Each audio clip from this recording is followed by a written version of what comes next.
A story you'll only see on 12 News. Pioneers, doctors, and country music singers all taking up permanent residence in one place, a Mesa Cemetery. Team 12's Colleen Sikora takes us through the rich history that has helped shape the valley and the country. A visit here isn't usually one you want to make. It's a thrill. But historian Vic Linoff sees the city of Mesa Cemetery differently. But every one of these people had lives, and some were ordinary, some were extraordinary. Maybe because of those who stay here. There's over 38,000 permanent residents, not winter visitors, permanent residents. Of those 38,000, Waylon Jennings is 766. like the legendary musician who pioneered the outlaw movement in country music. Usually you can spot it because it's probably the most visited grave in this cemetery. And one of the more decorated ones, too. So you see these lovely flowers here?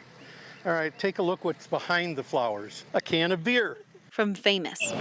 In the confines of this cemetery is one of the most infamous people in U.S. history. Ernesto Miranda of Miranda Rights. Resulted in a major change in which the way arrests were made. Even though in June the Supreme Court ruled police officers can't be sued if they don't properly tell people under arrest of their rights.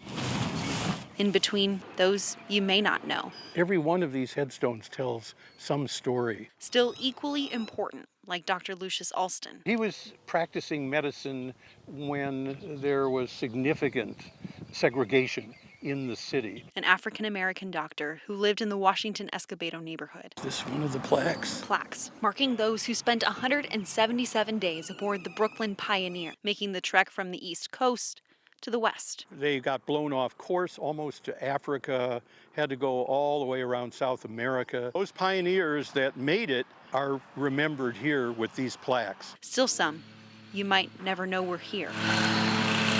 Like Alexander McPherson.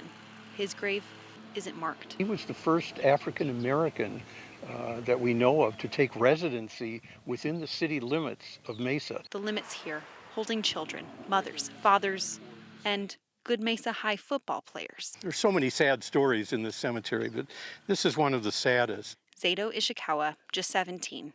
He died after trying to separate a pair of fighting dogs, leaving a final message for his teammates. Tell the boys to carry on. And carry on has been the rallying cry of Mesa High ever since then. It's those who've passed, impacting those now present. Representative of the population that we have today. In Mesa, Colleen Sikora, 12 News. Really is fascinating. Who knew, right? Yeah. Yeah, the Miranda Rights one is fascinating. I know, and I didn't know Waylon Jennings was buried there. I know, it's crazy. We only touched on a handful of the thousands of both influential and ordinary people who were buried there. If you want to learn more, the Mesa Historical Museum offers walking tours in October. We have the details on the 12 News app.